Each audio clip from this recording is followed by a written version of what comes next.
My name is Joe Currin. I am a retired firefighter, fire captain from the city of Mayfield. We work fire, ambulance, and rescue. Did that for 20 years. Also, I worked at the local True Value Hardware for 11 years during that time. And also I worked about three and a half years at the Sheriff's Department as a bailiff for the court. I am also a catfish farmer. I'm president of the Catfish Association for the state of Kentucky. Tell me a little bit about Jessica, as much as you can remember, and starting out with finding out that your wife was pregnant. With Jessica. What did you do with Jessica? It's hard for me to remember her. I remember the first one better, but when she come along, I do remember that I was working on a horse farm. I was working for a guy by the name of Keith Cothart, who raised quarter racing horses. And I used to feed and take care of the cows and the horses and help train racehorses. We lived on his farm at that time. That was in 1981 when she was born. She was born while we lived there. And she was pretty tiny. I think she was about 7 pounds or so when she was born, a little over. She wasn't the smallest. My older son was actually smaller there. He was 5 pounds and something. But she was actually longer. After she grew up, she was more like 5'9" or so. Long legs, tall, kind of lanky for a girl. And but when she was born, we lived there, and she was kind of small and quiet. And she mostly played with her brother, and they had a good time together. Later on, my next son came 3 years later, and she was pretty much a mother for him. She packed him around all the time. She wasn't that big, so he was huge for a little kid, and she packed him around everywhere. Like we thought she was going to break her back. She was packing him. She'd take him everywhere. Of course, as he grew up and started playing football and basketball, she was the one that did all the recordings. She recorded his football games. She recorded his basketball games. And we could tell most of the time when she did the recording, because most of the time recording was only on him. It wasn't on the team. It was just on him. I thought that was so funny. I'm like, who scored the points and who else is playing on this team? And she's had everything on Josh. She showed everything on him. She just act like nobody else was on the team.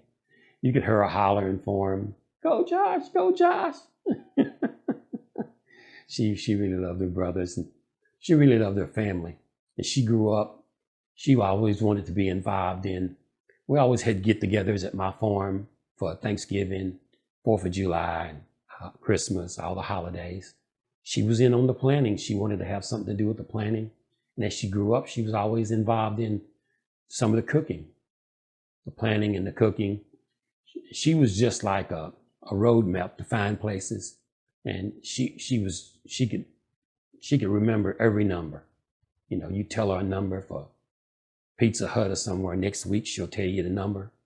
I mean, anything that we wanted to do, she was just instantaneous. She just remembered everything. She was very good at remembering, recalling stuff, and she was just really good at that. Do you remember how you and your wife came up with her name? Yeah, I think she liked the name Jessica, and I like the name Melissa. And that's her middle name. So that's how we come up with her name.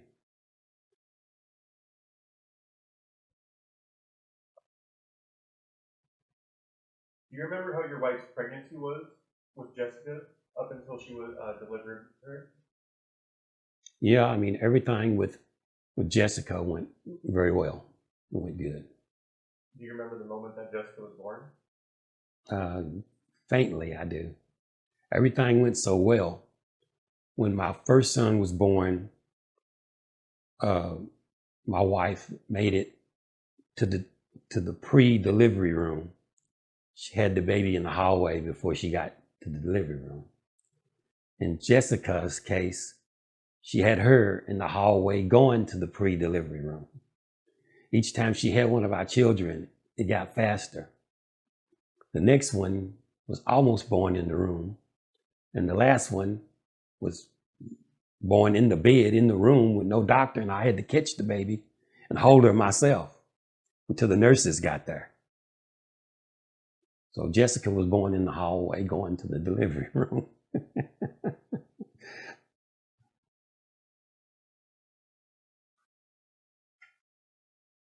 What kind of person was Jessica like growing up? Well, she was very, like I said, very family oriented, very close to her brother. She always wanted to be around her family and play with them. And she had a few friends that she went to school with, a few friends in the neighborhood that she played with. But primarily was her brother was almost always there with her. And she always liked being around her family. Do you know what some of her hobbies were growing up? You know, she listened to music. She liked watching movies. She was the only one that would watch sci-fi movies with me. The rest didn't want to take the time. If it was a mystery or a sci-fi movie, she'd sit down and watch it with me. The X-Files and stuff like that. Me and her would sit down and watch it. Everybody else would get kind of scared. They didn't like to watch that kind of stuff. She was the only one that would do that. Me and her would discuss it, and she'd watch that kind of stuff with me. That was one of the things that we did together, just me and her. What was her favorite movie? Well, probably The Matrix. And she liked the X-Files, which was a series. And she liked The Color Purple, the movie The Color Purple. Do you remember what kind of student she was up until high school? She was a pretty good student. I think her favorite subject probably was math. She seemed to be pretty good at math. And she liked the history part of it, social studies and stuff like that. Did she have a lot of friends as a teenager? Just kind of like a handful. For some reason, she was like most of my kids. They always kind of cuddled in with the underdogs. They weren't with the rich kids, the preppy kids. And they were always with the guys that nobody else hung out with. How did you feel when Jessica told you that she was pregnant? Well, it wasn't a happy time. I wasn't ready for that at that time. Of course, being a father, I wouldn't have been ready if she would have been with her husband if he didn't have a job. So definitely wasn't. And but she was old enough, and I know she would have been seeing a few guys, and I knew that was a possibility. That wasn't a possibility that I wasn't hoping for. But that's the kind of thing that happens with girls. They grow up a little faster than boys. How did you feel after she gave birth, holding your grandson for the first time? Well, I'm a little afraid of them when they're real small. I was always afraid I was going to hurt them, squeeze them too hard, or drop them. But after they get 2 or 3 months old, I usually handle them and play with them. And then after they get a little older, I throw them in the truck with Granddaddy and ride around, go feed the fish and do stuff on the farm and stuff like that. But yeah, I'm a little timid with them when they're real small. Did Jessica have any friends by the name of Victoria, Venetia, Jeremy, Carlos, Rosie, Austin, Isaac, Jeffrey, or Nikki? No. They were acquaintances. They were people that she met later. They were some people, she probably knew Isaac when he was a little younger because he played football at Wingo with Josh. So he got on some of the film. But other than that, she didn't know most of those people. She was a county girl. She went to school in the county school. All of those kids went to the city school, except for maybe Isaac Benjamin. Can you talk about the moment you realized Jessica was missing, whether she wasn't answering your calls or phone, or when you thought maybe something was wrong in July of 2000? Well, I had gotten off from work and went by the Plaza Apartments and picked up Zion on Saturday, somewhere in the neighborhood of around 5 to 5:30, so he could go to church with me and my wife on Sunday morning. And Jessie was there, and Benicia was there, and a couple of other girls. I don't really know their names, just young girls from around that neighborhood. They were talking about going out somewhere, trying to go somewhere, do something, because it was Friday. Because it was Saturday, and doing something on a Saturday. And so I thought, well, I guess that's one of the reasons why she wanted to move out, so she could get with her friends and go and do things. She said, okay, I got his clothes. Come by in the morning, and I might go to church with you guys. And we went home. I took Zion home to my wife, and we kind of played with him and stayed there with him, and I think he may have even slept in the bed with us that night. The next morning we got up and got ready for church, and she called. But before we even called, she said there was something odd, because normally Zion is not gone more than 2 or 3 hours, and she called to check on him. And she didn't call to check on him that night. And that was around 10 o'clock or so. She thought that was odd that Jessie didn't call to check on him. And so the next morning, she called her and take that back. She didn't have a phone at that time, so she couldn't call her. But Jessie would normally get a phone and call to check on Zion, but she didn't call to check on him. So we couldn't call her. So when we got dressed for church, we went by her apartment and knocked, and we didn't get any answer. And I thought, well, maybe she stayed with a friend. Maybe she's sleeping in. We'll just come back after church. And that's when we kind of first started to wonder what was going on. And we went on to church, and when we got out, we went back by, and we didn't get her. So then we started asking from some people in the neighborhood and driving around trying to find some people that we thought that, knew her, who she was, to see if they knew where she was or if they had seen her. And we didn't get no answers, so we went home and we talked about it. My wife was getting antsy, and I was too, because she would normally have called us definitely by then. She hadn't called us to ask about him. So what were the next few days like after she had been missing? Of course, we were definitely nervous about it. We didn't know, and we thought she's somewhere with a friend that don't have a phone, and she's not able to call us, and she'll get in touch with us. Well, it kept drawing out, and I think maybe on Monday,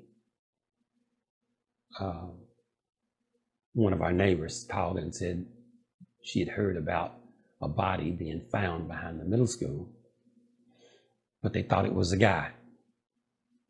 But that made us nervous also, because if you finding anybody would make you nervous if you don't know where she's at. My wife had already been talking to me about checking at the police department and putting in a missing persons report. And I was telling her, since I worked at the sheriff's department, there have to be so many hours. You can't put in a missing persons report on a person that's 18 years old within, 24 hours. You have to wait so many hours before you could do that. But I think we did end up going up and talking to him, and we didn't get any answers. And we drove around and talked to a few more people, trying to find out if anybody knew anything. And then we found out about what was going on at the middle school. How was it that you found out? I'm thinking it was maybe a police officer. I can't remember exactly now. I mean, because kind of once that happened, I mean, the world quit turning. I mean, it was 3 months later, and it's just like it was the same day for me. I mean, I was just kind of in a daze. I mean, even after they showed us it was her, after they told us they were sure it was her, I still kept expecting her to come home. I mean, every time I got a phone call, they were going to tell us that they found her. And every time somebody knocked on the door, it was going to be her coming home. But it wasn't.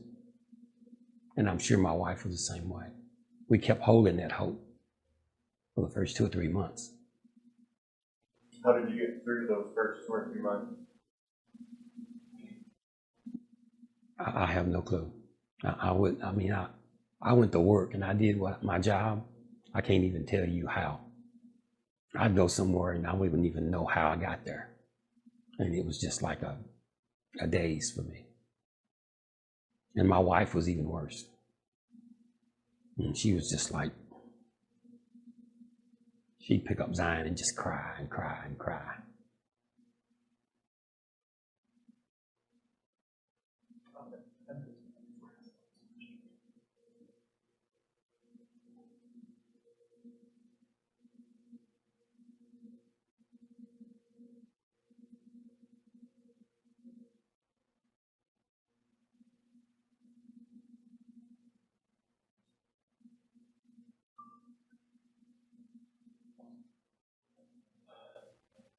During those first couple months, what were your interactions like with law enforcement when it came to our case and them investigating it? Well, I mean, I would check with them every so often to see if they've come up with anything else, anything new. That was about all that we could do at that time. Let them do their investigations. That's what they told me. They kept telling me to let them do it. They kept telling me I didn't need to get involved in it because it would mess up the case. Let them do the work. So that's what I did. And but it was all we could do to hold a family together. I mean, she got 2 younger siblings and an older brother and a child. Zion knew nothing about the whole thing. He didn't know what was going on with it, but we still had to deal with him. So when me and my wife went somewhere to do something or to meet with the police or whatever, we had to leave him with my daughter, Jill, and with my son, Josh, who was both still at home. And we had to hold it together. I had to be strong. I mean, for my wife and for my kids, I still had to work. I still had to make a living. Somebody had to hold the family together and hold everything together, keep the pieces from crumbling. And I did that to the best of my ability. Do you feel like the Mayfield Police Department was doing the best they could do at the time of your daughter's death? No, I didn't. Because when I did check, it seemed like they were at the same place they were at the last time I talked to them. It didn't seem like there was much progress going on. Were you kept in the loop on leads and details as they became available in the department as well as the ABI? Somewhat, but I felt like not all of them. I think they wanted to keep some of the stuff from me because they were scared I was going to investigate on my own. And so they didn't tell me a lot of things that were going on. Did Jessica have any type of enemies or anyone that might have been jealous of her or wanted to cause her harm or distress? Well, we had understood that some of the other girls around town really didn't like her that much because she didn't do a lot of the things that the other girls did. She didn't hang out with these guys and different stuff like that. She didn't do none of that stuff. So they kind of felt like she was trying to be a little above them. As far as enemies is concerned, pretty much zero. Did you have any ideas or theories as to what happened at the time? No. At that time, all I could go on is what the police told me, and what little other people would tell me that thought that they knew something. That's all I could go on. Can you talk about the moment you found out that three suspects were originally arrested: Jeremy Adams, Carlos Saxton, Benicia Stubblefield? And well, I mean, when I heard about that, I thought, a little bit of relief. Maybe we'll find out what happened and why it happened and so on and so forth. Well, my first thought is, Jeremy Adams has been in the picture some. Lolo, she brought him out. I met him. She was supposed to be her boyfriend. She was wanting to go out with him. So maybe he did know something. And Benicia Stubblefield was there the day that I came and picked up Zion, the last day I saw her alive.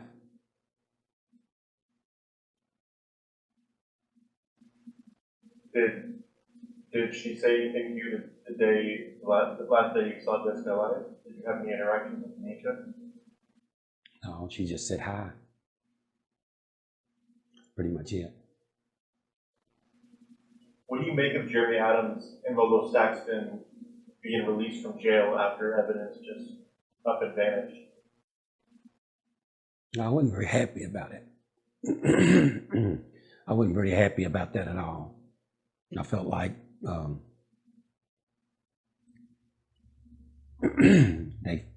they finally got somebody, and now they're releasing them. So I didn't think very much of that. I thought surely they had the right people with, like I said, those three. I felt like they had the right people. And I felt like something was going to get done from there. And then when I was told the reason that they released them, I was pretty upset. What did you do when you found out that they were released? Well, the day that they were released, if I'm not mistaken, I was at the fire department working a 24-hour shift. The courthouse is across the street from the fire station. And the police chief and the mayor wouldn't let me go over to the courthouse to see what was going on. And I almost lost my job that day because I was going to go anyway.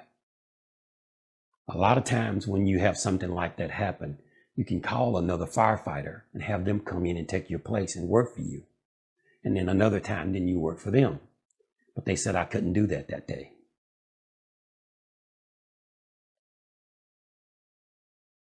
Did you have any interactions with Adams or Saxton while they were in jail or trial before they were? Well, right after it happened, I had talked to Saxton. Me and my cousin from Paducah was driving around trying to pick up on some clues when Mayfield wasn't doing much. We ran into him one day and we talked to him. And my cousin is pretty good at picking up on character.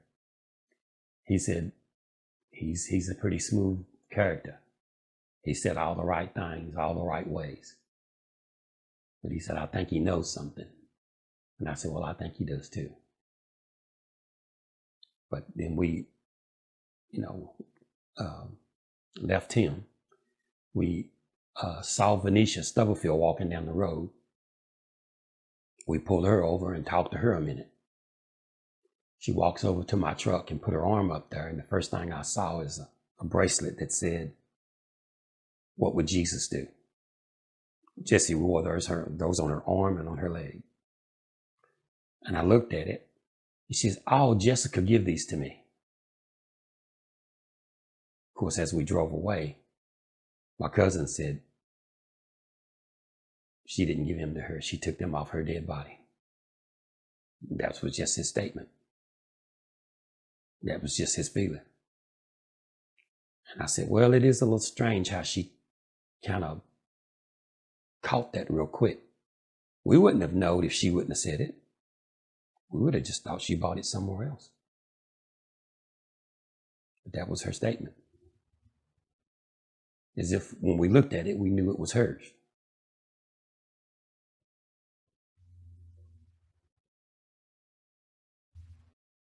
If you don't want to answer the next question, you don't have to, and no offense if you don't. What are your overall opinions on Mr. Adams and Mr. Saxon when it comes to your daughter's death?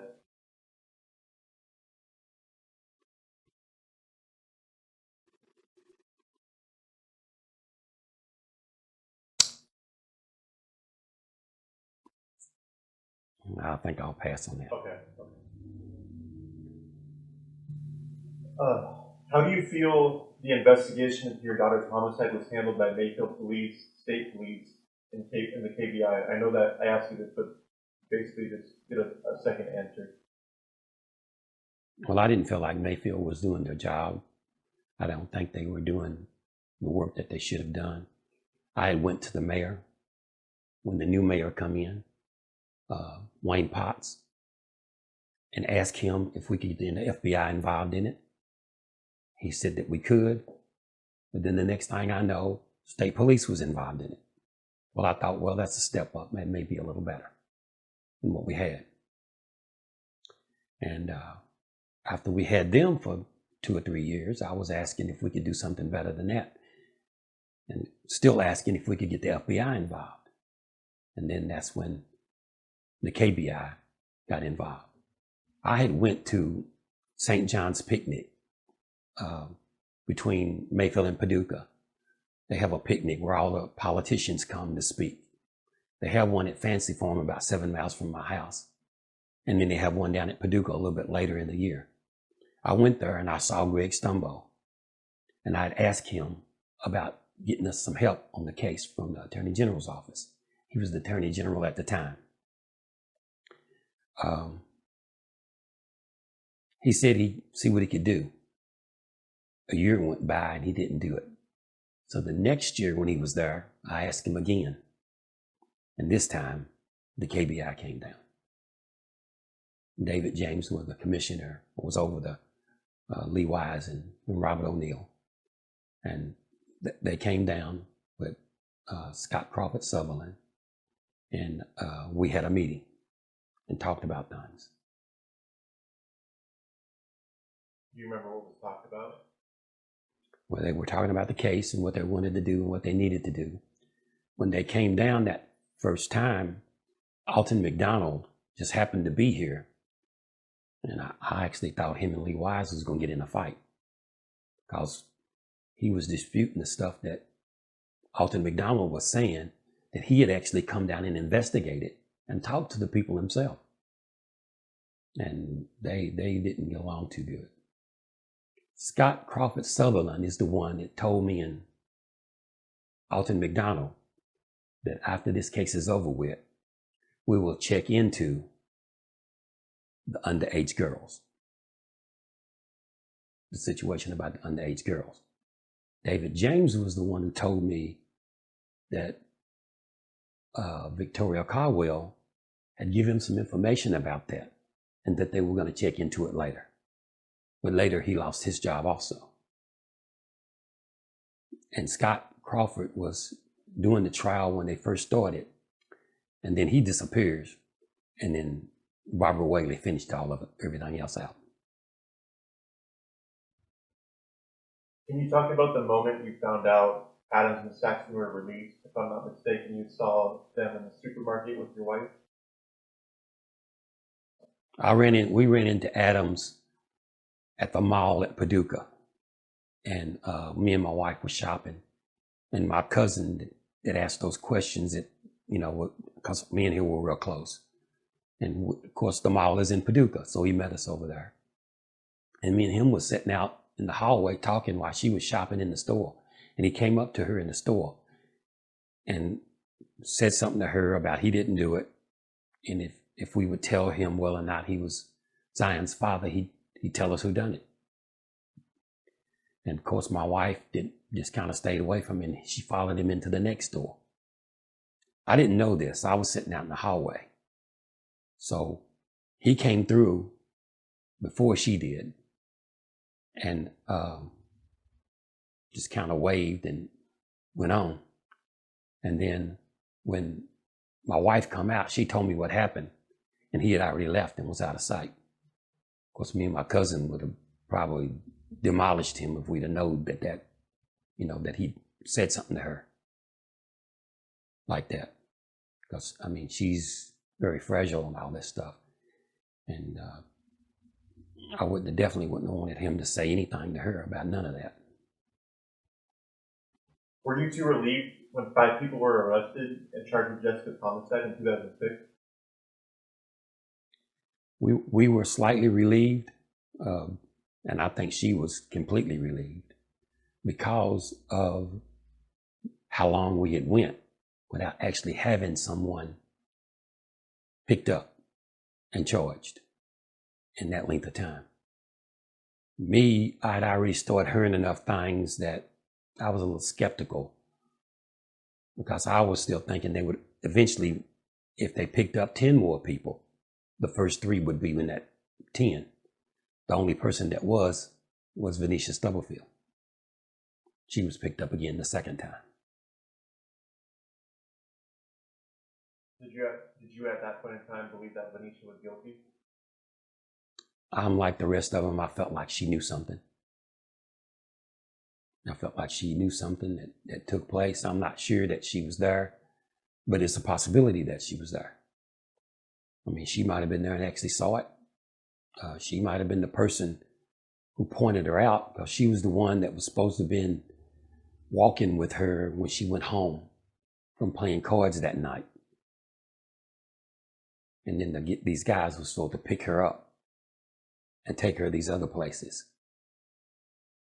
I'm not so sure exactly how all that took place, because there's about 3 or 4 different stories on it, and 3 or 4 different cars that was supposed to have been the one that picked her up.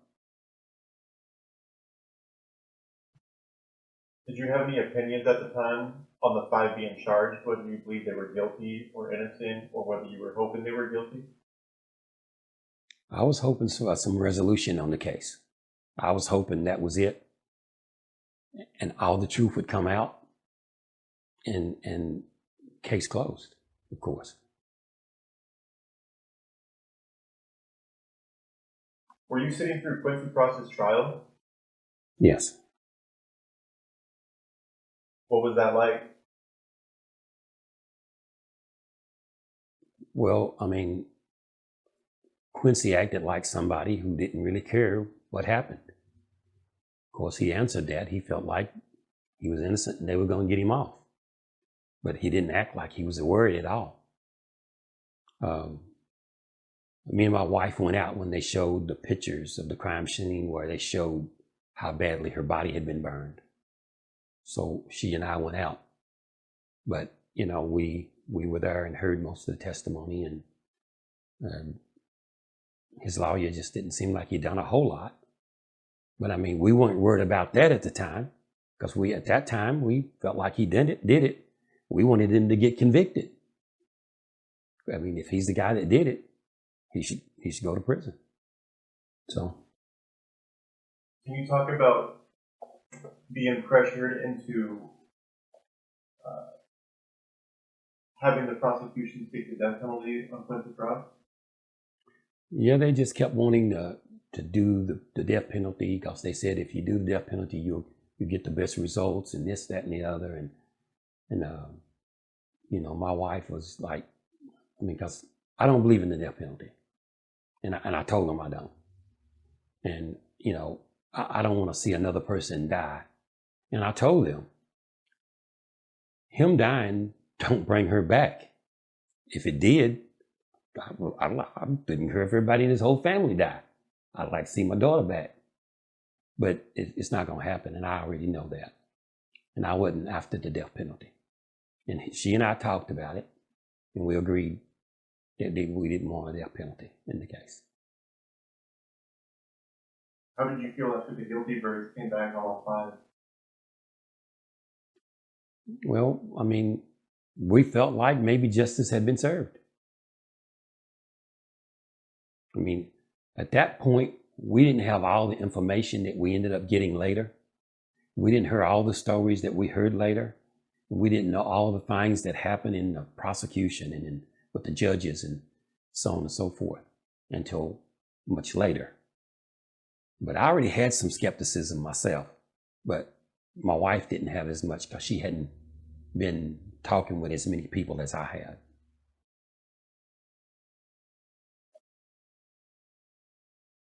What do you think that law enforcement could have done differently in this case to bring justice to both your family and those wrongfully convicted?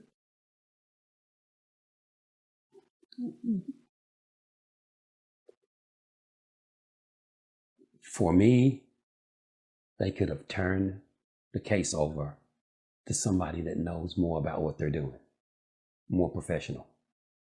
For me, they could have moved the case where they said they were going to move it out of this jurisdiction, because then you don't have local people interfering in what took place. And you would have a jury pool, as Mr. John Poole was talking about, this, not these little intimidated people from a little small town. That's what I felt like they could do. I think they needed someone else to do it. Everything that they do is too close. Me, by being a fireman, when we have a wreck within the city police come. But if it's a bad accident or fatality, state police come. If it's in the county, state police and sheriff's department come. I knew a lot of these guys because when we had accidents and I went to them, they were there. I didn't think they all know each other. I mean, this police officer is not going to arrest this police officer because his brother knows his son and his sister goes to church with, and that's what happens in small towns, small areas. I felt like it should have went somewhere else. And that's what we had understood from the beginning. That's not how it happened. What do you think Jessica would be like today? Well, I actually think she'd probably be married. I think she'd have 2 or 3 more kids because she loved kids. So I felt like she would have had more kids. And I think we would have been close with her. I think she would have been one that we would have probably saw at least once a month and maybe at least every other week if she lived nearby us. She had she was out of school. She went back to I can't remember what you call it, but where you go back to get your GED. She had went back. She had already gotten her GED and had already signed up for college down at Paducah. And she was already in for that. She was going to be able to go to college, and she got her GED. But she didn't go back to school. But she did get her GED. What do you think she would have grown up to become career-wise? I'm not sure. Because there were some areas that she liked, but I'm not sure exactly. I'm kind of thinking closer maybe to a nurse, since my wife worked at a nursing home, and I tried to get her a job at the hospital being a candy striper for a little experience, and she wanted to do that, but I wasn't able to get her in. But I think she would like doing something in the helping people profession, either a nurse or social worker or something where she was involved with helping someone.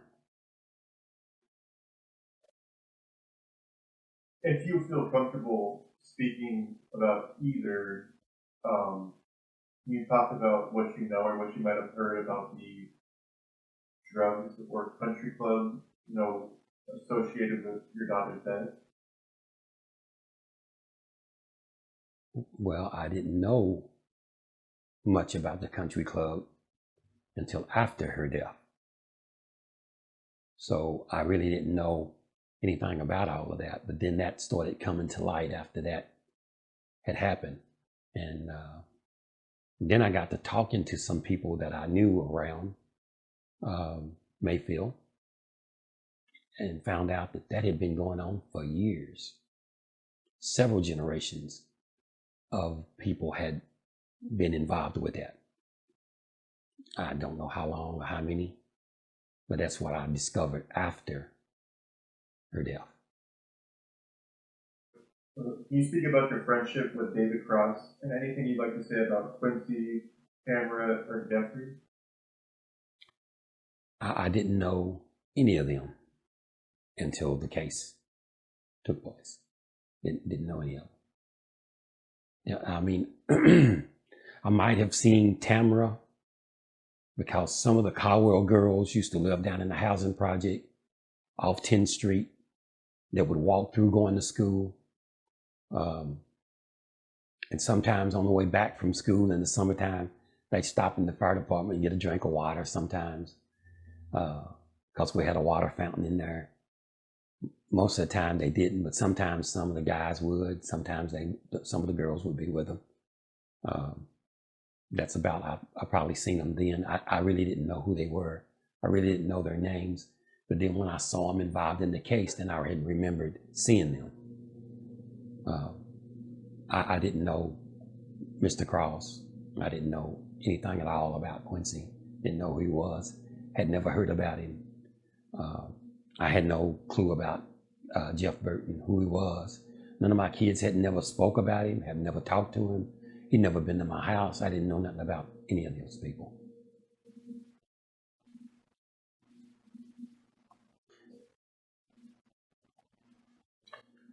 Well, it had a super big impact on my family.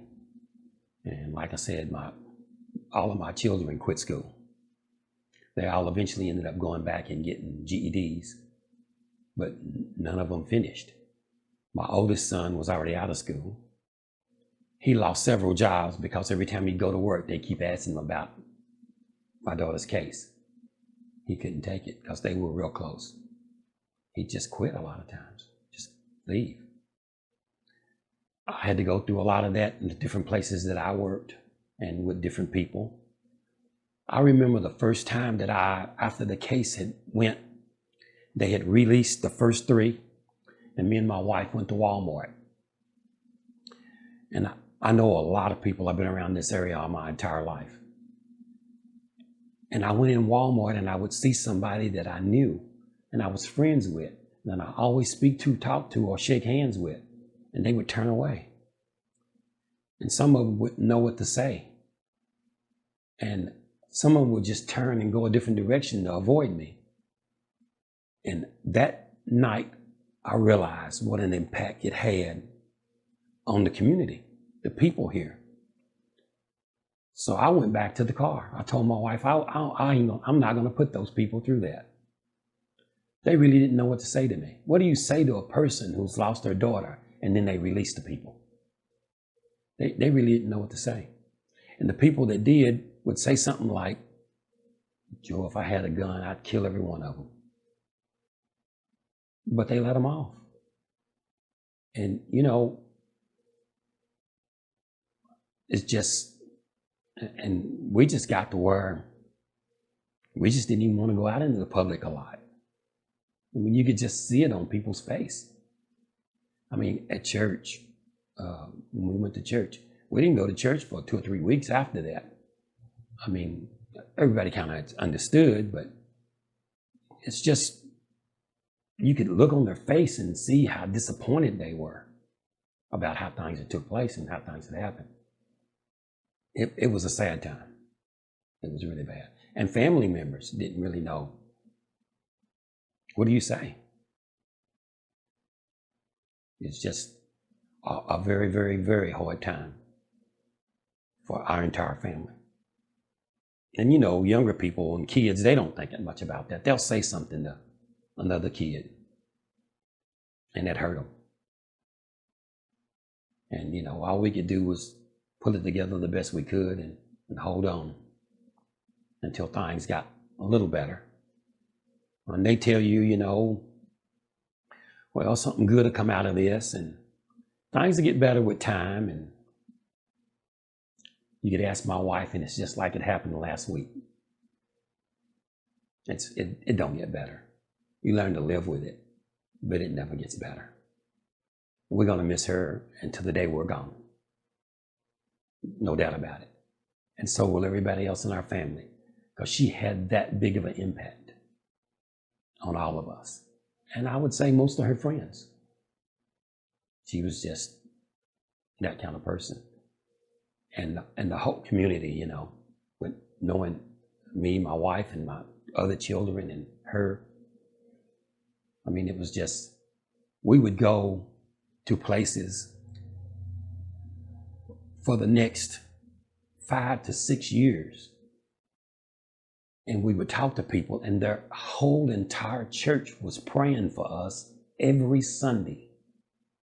The entire church, the whole church group was praying for our family every Sunday. It was amazing. And that's how impacted it did. That's how the impact was on this community. The churches, the people, the family, the bad, sad time.